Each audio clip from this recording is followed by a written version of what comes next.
श्रद्धा हो तभी सुनना राधा रमण का चमत्कार। जब प्रेम सच्चा हो तो उसकी खुशबू दूर तक फैल जाती है।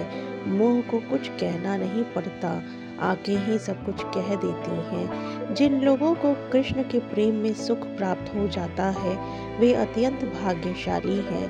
ठाकुर जी का प्रेम ऐसा है जो इतनी आसानी से नहीं मिलता, लेकिन जिन्हें यह मिल जाता है उनके लिए स्वर्ग का ऐश्वर्य भी फीका पड़ जाता है।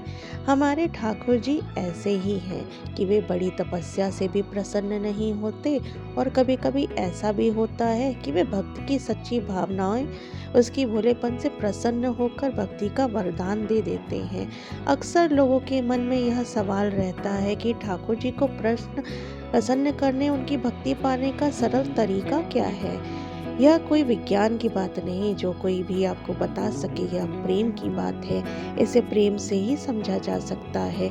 इस वीडियो में हम आपको राधा रमण लाल की एक सच्ची घटना बताएंगे जो अपने आप में प्रमाण है कि ठाकुर जी के लिए कुछ भी असंभव नहीं और उनका प्यार पाना बहुत आसान है।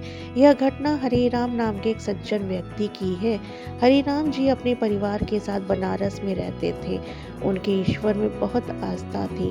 उनके परिवार में उनकी पत्नी, दो बच्चे, एक बड़ी लड़की, एक छोटा लड़का। हरिराम जी का गुलकंद बनाने का व्यवसाय था।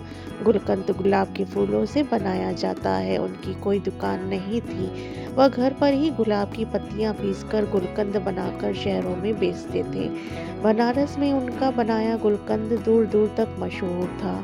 हरिराम जी का एक नियम था, वह गुलकंद बनाकर सबसे पहले भगवान को भोग लगाते थे और उसके बाद ही स्वयं चखते थे या ग्राहक को बेचते थे। साथ ही गुलकंद बेचकर जो पहली कमाई होती थी उसे भगवान को अर्पित कर देते थे।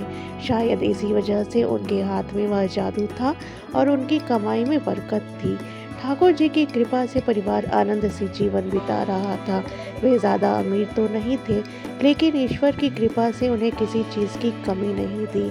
हरिराम जी की पुत्री का नाम राधिका था। वह बहुत गुणी, संस्कारी, हर कार्य में निपुण थी। वह अपने पिता की तरह बेहतरीन गुलकंद बनाती थी। राधिका पढ़ाई के साथ साथ अन्य चीज़ों में भी परफेक्ट थी। वह स्कूल में कई गतिविधियां करती थी। उसने नृत्य प्रतियोगिताओं में कई पुरस्कार जीते थे। राधिका बहुत मधुर बांसुरी बजाती थी। जब भी स्कूल में कोई फंक्शन होता था, राधिका बांसुरी बजाकर सभी को मंत्रमुग्ध कर देती थी। हरिराम जी के पुत्र का झुकाव भौतिक सुख सुविधाओं की ओर अधिक था। वह अपने पिता के कार्यों को नहीं समझता था। वह शहर में एक बड़ा व्यवसाय शुरू करना चाहता था। गुलकंद बनाना हरिराम जी का पुश्तैनी काम था, इसलिए वे इसे बंद नहीं करना चाहते थे। जो लोग गुलकंद खाते थे और उसकी तारीफ करते थे, वह उन्हें बहुत अच्छा लगता था। इसके कारण हरिराम जी बनारस के बाहर शहरों में भी जाकर गुलकंद बेचते थे। इस काम में उनकी बेटी उनका पूरा साथ देती थी। जब स्कूल की छुट्टी होती तो वह अपने पिता के साथ जाती और गुलकंद बनाने में उनकी मदद करती। राधिका का स्कूल पूरा हो चुका था। भाई अभी छोटा था, वह 7वीं कक्षा में पढ़ रहा था।